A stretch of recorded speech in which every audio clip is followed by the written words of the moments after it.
నమస్తే, welcome to okay TV. ప్రస్తుతం నాతో పాటు కాంగ్రెస్ నాయకురాలు ఇందిరా శోభన్ గారు ఉన్నారు. మాట్లాడదాం. ప్రజెంట్ ఏవత్ ఇండియా మొత్తం ఒక నినాదం నడుస్తూ ఉంది. రాహుల్ గాంధీ గారు లేవనెత్తిన అంశం ఫేక్ ఓటర్ ఐడీస్ ఇక్కడ ఉన్నాయి అనే దాని మీద ఆయన క్లియర్గా పీపీటీ ప్రజెంటేషన్ ఇచ్చి ఆయన చెప్పడం జరిగింది. సో మాట్లాడదాం దీనికి సంబంధించి. అంటే ఫేక్ ఓటర్ ఐడీస్ తెలంగాణలో కూడా ఉన్నాయంటూ కూడా ఒక చర్చ నడుస్తూ ఉంది. దాని గురించి క్లారిటీ తీసుకునే ప్రయత్నం చేద్దాం. నమస్తే అక్క. ప్రధానంగా ఈ ఫేక్ ఓటర్ ఐడీస్ అనేది మీరు యాక్సెప్ట్ చేస్తారా? ఉన్నాయా నిజంగా? బీజేపీ గెలిచిందే ఫేక్ ఓటర్ ఐడీస్ మీద అనేది రాహుల్ గాంధీ గారు చెప్తా ఉన్నారు. దొరకనంత వరకు దొరికిన తర్వాత దొంగ. సో ఇవాళ దేశవ్యాప్తంగా జరిగినటువంటి ఎన్నికల నేపథ్యం అయి ఉండొచ్చు. మేము వాస్తవానికి మహారాష్ట్రలో మాకు అంత అత్యధిక మెజార్టీతో వచ్చిన తర్వాత ఎందుకు పార్లమెంట్ ఎన్నికలకు వచ్చేసరికి అన్నప్పుడు మేము ఎక్సైజ్ చేస్తే మాకు దొరికినటువంటి వివరాల నేపథ్యంలో రాహుల్ గాంధీ గారు పూర్తిగా ఒక ఎక్సైజ్ చేయడం జరిగింది. సో ఆధారాలతో సహా ఎవరైతే ఏ ఎలక్షన్ కమిషన్ అయితే లిస్ట్ చేసిందో ఆ లిస్టునే ఫిల్టర్ చేసాం. ఎక్కడ ఏంటి ఏముంది ఆధారు ఓటర్ ఐడీస్ని పెట్టుకొని మనం వెరిఫై చేసినప్పుడు దాదాపుగా ఒక మహదేవ్పూర్లో 1,00,000 ఓట్లు. ఇవాళ బీహార్లో చూసినట్లయితే రేపు లోకల్ బాడీ ఎలక్షన్స్ ఉన్నాయి. బీహార్లో దాదాపుగా 68 లక్షల ఓటర్లు. 14 నెలల్లోనే 20 లక్షల మంది చనిపోయినట్టుగా చూపించారు. పార్లమెంట్ ఎలక్షన్లకి ఇప్పుడు జరగబోయే ఎన్నికలకి 20 లక్షల మంది చనిపోయినట్టుగా అఫీషియల్ ఎలక్షన్ కమిషన్ ఇచ్చింది. సో ఒక దాదాపు 40 లక్షల వరకు వివిధ నియోజకవర్గాలకు వెళ్ళినట్టుగా చూపించారు. డూప్లికేట్ల కింద ఒక 9 లక్షల ఓట్లు చూపించారు. సో ఇట్లా ఈ రకంగా ఇంకో కొన్ని దగ్గరలో ఏం చేశారంటే వాళ్ళు ఫేక్ ఐడీలు, ఒక్కరికి 3-4 దగ్గరలో ఓట్లు, 10 దగ్గరలో ఓట్లు, ఒక ఇంట్లోనే ఒక 200 ఓట్లు ఉన్నట్టుగా, ఫేక్ అడ్రస్లు, జీరో ఇంటి అడ్రస్ ఎక్కడైనా జీరో ఉంటుందా, జీరో అడ్రస్ పేరుతోటి. విచిత్రంగా ఏంటంటే Form 6ని కూడా ఇక్కడ దుర్వినియోగం చేశారు. ముసలి వాళ్ళు అని అంటే వాళ్ళు ఎప్పటి నుంచో ఓటు వేస్తూ వస్తున్నారు. కొత్తగా ఒక 33,000 మంది ముసలి వాళ్ళకి కొత్తగా ఓటు ఇచ్చినట్టుగా కూడా చూపించారు. మరి ఇవన్నీ చూస్తే అనుమానాలు జరుగుతాయి కదా.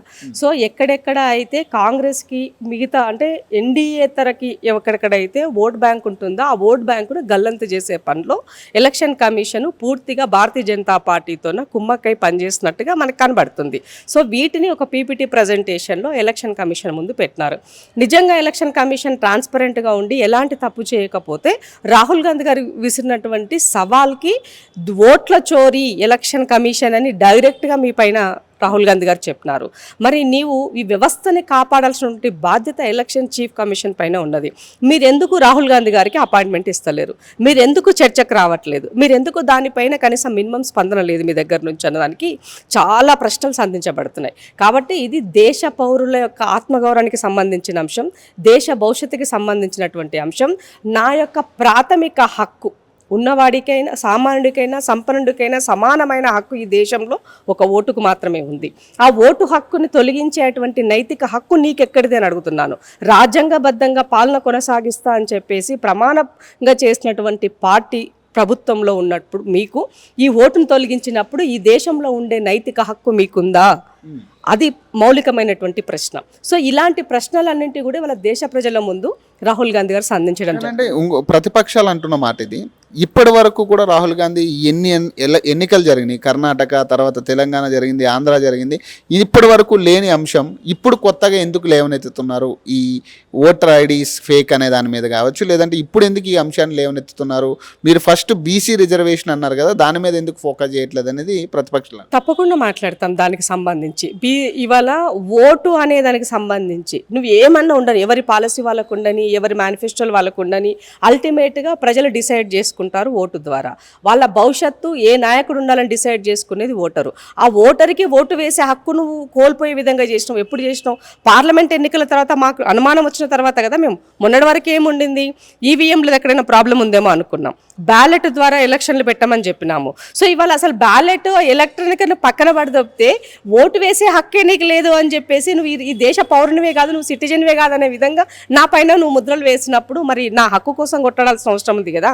కాబట్టి ఇవాళ మన ముందున్న ఆధారాలతో లక్షల ఓట్లు గల్లంతైనప్పుడు మరి ఈ రాష్ట్రంలో అయినొచ్చు, దేశంలో అయినొచ్చు, ఎక్కడైనా సరే దీనిపైన ఫస్ట్ మనము రాజ్యాంగానికి లోబడి పనిచేసే వ్యవస్థలని, రాజ్యాంగ వ్యవస్థల్ని కూని చేస్తున్నటువంటి భారతీయ జనతా పార్టీకి దానికి కొమ్ము కాస్తున్న ఎలక్షన్ కమిషన్ కి బుద్ధి చెప్పాల్సిన అవసరం ఉంది. కాబట్టి ఇవాళ చర్చ నడుస్తుంది దేశం. దేశంలో. తెలంగాణలో కూడా మొన్న ఎంపీ ఎలక్షన్స్ జరిగినాయి, ఎమ్మెల్యే ఎన్నికలు జరిగినాయి. మరి ఎక్కడ కూడా బీజేపీ ప్రభావం చూపినట్టుగా కనపడట్లేదు. తెలంగాణలో కూడా ఫేకర్ ఐడి ఉన్నాయా? Fake vote ID. సో ఇప్పుడు మీరు 2018 ఎలక్షన్స్కి ముందు కనుక మీరు గమనించినట్లయితే ముందస్తు ఎన్నికలకి కేసీఆర్ వెళ్ళినప్పుడు 20 లక్షల ఓట్లు రజత్ కుమార్ ఎలక్షన్ కమిషన్గా ఆయన ఇక్కడ ఆఫీసర్గా ఉన్నప్పుడు 20 లక్షల ఓట్లు గల్లంతు చేశారు. ఆనాడు కాంగ్రెస్ పార్టీ కొట్లాడింది, కోర్టుకు వెళ్ళినాం. బట్ ఎక్కడ మాది అంశాన్ని ఎవరు కూడా విని పరిస్థితుల్లో లేరు ఆ రోజు. సో భారతీయ జనతా పార్టీ ఈ రాష్ట్రంలో ఉన్నటువంటి ఆనాడు కేసీఆర్ అధికారంలో ఉన్నప్పటికీ వాళ్ళకి అన్ని రకాలుగా అండదండలుగా నిలబడి వాళ్ళు పనిచేస్తున్నారు. కాబట్టి వాళ్ళు కూడా ఎక్కడ దాని గురించి ప్రస్తావించలేదు, మాట్లాడలేదు. ఇవాళ ఆ రోజు ఏమంటారు జిహెచ్ఎం సెలక్షన్ సందర్భంలో కూడా నేను ఎమ్మెల్సీ కవిత ఆ రోజు ఆమె ఎమ్మెల్సీగానే ఉండింది. ఆమె 2 దగ్గర ఓటేసింది. ఒకటి హైదరాబాద్ ఎలక్షన్లో ఓటేసింది, మళ్ళీ ఊర్లో వాళ్ళ యొక్క అత్తగారు ఊర్లో లోకల్ బాడీ ఎలక్షన్కి ఓటు వేసింది. సో ఒక వ్యక్తికి 2 ఓట్లు ఎలా వేస్తారు, ఏ రకంగా వేస్తారు? ఆ రోజు నేను ఇమీడియట్గా ప్రెస్ మీట్ పెట్టాను, తర్వాత ఎలక్షన్ కమిషన్కి కంప్లైంట్ చేశాను, తర్వాత నేను ఆర్టీఐ కూడా రాశాను. సో వాళ్ళు నాకు దానికి సంబంధించినటువంటి అంశాలు ఏమి ఇచ్చారంటే ఓటు ట్రాన్స్ఫర్ చేసుకుందని ఇచ్చారు. వాళ్ళ చేతిలో పని కాబట్టి అడిగినా కాబట్టి ట్రాన్స్ఫర్ చేసుకుందని చూపిస్తున్నావు, లేకపోయింటే నువ్వు 2 దగ్గరలో ఓటు ఉన్నట్టే కదా నీకు. సో అట్లాగే నిన్న ఓకేటి దాంట్లో కూడా నేను చూసాము, సునీత అనేటువంటి ఒక బీజేపీకి సంబంధించిన ఆమెకి 2 ఓట్లు ఉన్నట్టుగా చూపించారు. అంటే ఇలా మనం ఎక్సైజ్ చేస్తూ ఉన్నప్పుడు చాలా విషయాలు ఆధారాలతో బయటపడే పరిస్థితి ఉన్నది. ఇవాళ ఆ రోజు 2018 ఎలక్షన్ టైంలో ఒక్క ఇంట్లో 200 ఓట్లు, ఎల్బీ నగర్లో ఒక్క ఇంట్లో 200 ఓట్లు. ఆ రోజు మన మర్రి చెన్నారెడ్డి గారి కొడుకు మరి శశిధర్ రెడ్డి గారు దీనిపైన ఆ రోజు ఆయన ఎలక్షన్ కమిషన్ సంబంధించి ఆయన చూసేవాడు. అప్పుడు చాలా కంప్లైంట్ కూడా ఆయన చేశారు. ఇప్పుడు ఆయన బీజేపీలో ఉన్నారు. బట్ ఏదేమైనప్పటికీ కూడా ఓటు ప్రామాణికం అనే దానికి ఇవాళ ఈ ఒక ప్రాథమిక హక్కును కాలరాస్తున్నటువంటి ఈ వ్యవస్థని మనము ప్రశ్నించాల్సిన అవసరం ఉంది. దేశ పౌరులంతా అప్రమత్తం కావాల్సిన అవసరం ఉన్నది. నీ నైతిక హక్కును నీవు కోల్పోయినప్పుడు ఈ దేశంలో నువ్వు బతికున్నట్ట చచ్చినట్ట, ఈ దేశ సిటిజన్ వా కావా అన్నది నీకు నువ్వు ప్రశ్న వేసుకోవాలి పరిస్థితి ఏర్పడింది. బీఆర్ఎస్ హయాంలోనే ఈ ఫేక్ ఓట్లు తయారైనాయి అంటారా? మీ అంచనా మరి నిన్న బీజేపీ వాళ్ళకి మేము వచ్చిన తర్వాత అయితే ఎలాంటి ఓటర్ లిస్ట్ మేము చేయలేదు. ఎందుకనంటే వాళ్ళు చేసిన వాటి బేస్ లోనే అసెంబ్లీ ఎన్నికలు జరిగింది, పార్లమెంట్ ఎన్నికలు జరిగింది. సో ఇప్పుడు కొత్తగా లోకల్ బాడీ ఎలక్షన్స్ కి ముందుకు జరగబోయేదంతా మేము వచ్చినాక జరిగినటువంటిది అవుతుంది. బట్ ఎక్కడా కూడా అంటే గతంలో జరిగిన వాటి నేపథ్యంలోనే వాళ్ళు చేశారు. భారతీయ జనతా పార్టీ తను అధికారం కోసము ఎంత స్థాయి కన్నా దిగజారిపోతుంది అన్నదానికి ఇవి నిదర్శనం. ఇలాంటి ఎగ్జాంపుల్స్ చాలా ఉన్నాయి మన దగ్గర.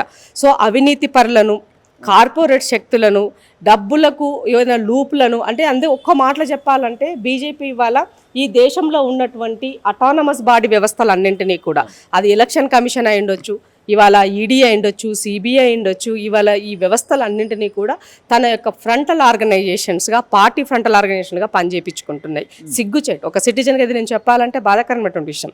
రాజ్యాంగబద్ధంగా జరగాల్సినటువంటి పాలనను ఇవాళ రాజ్యాంగ విరుద్ధంగా మీరు పనిచేస్తున్నారు, అప్రజాస్వామికంగా చేస్తున్నారు. రాహుల్ గాంధీ గారు ప్రశ్నిస్తే ఓట్ల చోరీ పైన యుద్ధం ప్రకటించి దేశ ప్రజలను ఒక్క మిస్ కాల్ ఇవ్వండి అని అంటే లక్షల మంది కోట్ల ప్రజలు ఇవాళ ఒక మిస్ కాల్తోనే ఇవాళ పోస్ట్ కార్డ్ ఉద్యమం కూడా మేము మొదలుపెట్టినాం. నిన్న మేము గాంధీ భవన్ వేదిక పోస్ట్ కార్డ్ కూడా మేము చేయడం జరిగింది.